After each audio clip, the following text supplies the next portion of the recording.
আসসালামু আলাইকুম বন্ধুরা, কেমন আছেন সবাই? আশা করি সবাই ভালো আছেন। এই যে একটু গুলশান একটা কাজে যাচ্ছি, তবে কাজের ফাঁকে ফাঁকে আমি কিছু ভিডিও করতেছি। এই ভিডিওতে আপনারা দেখতে পারবেন কিছু সুন্দর সুন্দর জায়গা। যারা অনেক সময় গুলশান এলাকা আসেন নাই তারা অবশ্যই দেখতে পারবেন, কিছু সুন্দর সুন্দর জায়গা আছে, সুন্দর সুন্দর দৃশ্যগুলো আপনারা দেখতে পারবেন। দেখতে থাকুন।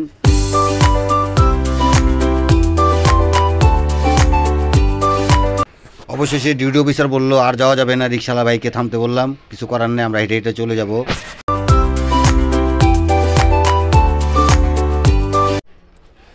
চলে আসলাম গুলশান 2। এখন একটু ভিডিও করতেছি আবারও, দেখেন কি সুন্দর লাগে। আর যেহেতু শীত আজকে প্রচণ্ড শীত, শরীরে বাতাসটা লাগলে মানে শরীরটা পুরো ঠান্ডা হয়ে যেতেছে। কান কুন বন্ধ করে লইছি, দেখি যে পর্যন্ত যাইতে পারি, কাজটা হলে আবার চলে আসবো।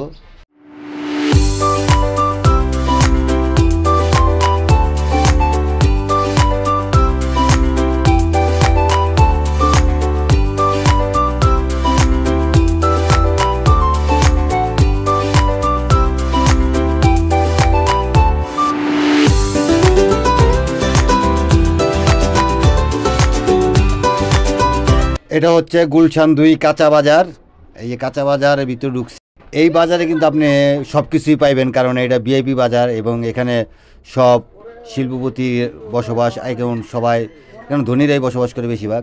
তারপরে এই বাজারে আপনার সব কিছু পাওয়া যায়, কারণ এখানে বিদেশিরা আছে, অনেক অনেক দেশের কান্ট্রির লোকেরা বসবাস করে এই গুলশান এলাকায়। যেহেতু এই বাজারে এখানে সব কিছু এভরিথিংই পাওয়া যায়, মোটামুটি সব কিছুই পাওয়া যায়। এখন বাজার থেকে চলে গেলাম।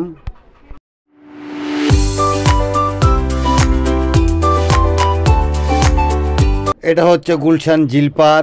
এখান থেকে ওই যে ময়রম টাওয়ারটা দেখা যায়, এটা হলো ময়রম টাওয়ার। এটা আপনারা সবাই চিনেন, অনেকে দেখেন নাই, দেখেন ময়রম টাওয়ার। এটা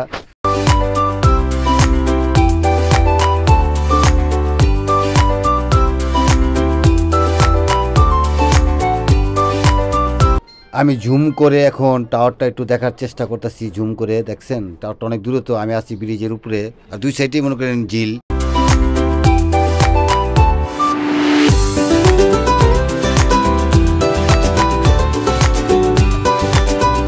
এটা হচ্ছে আমেরিকান এম্বাসি। আমরা এখন নতুন বাজার আছি, এই যে নতুন বাজারতে আমেরিকান এম্বাসি দেখা যায়। হ্যাঁ, আমি এখান থেকে কিছু শ্যুট করতেছি, যেহেতু এখানে আগে কিছু ছবি ছাড়ছিলাম, আজকেও শ্যুট করতেছি। দুরনো পাড়ে ছবি নিমু, এখান থেকে বাড্ডা, রামপুরা, গুলিস্তানের রাস্তা। আর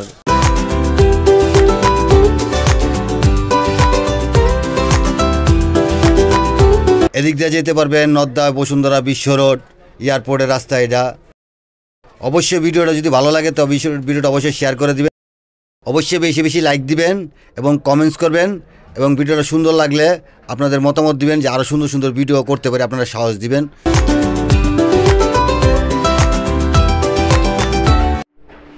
আজকের মতন এখানেই বিদায়। সবাই ভালো থাকবেন, সুস্থ থাকবেন, আর আমার জন্য বেশি বেশি দোয়া করবেন। আমি যে সামনে এগিয়ে যেতে পারি, আপনাদের অনুপ্রেরণায় আমার সাহস যোগাবে।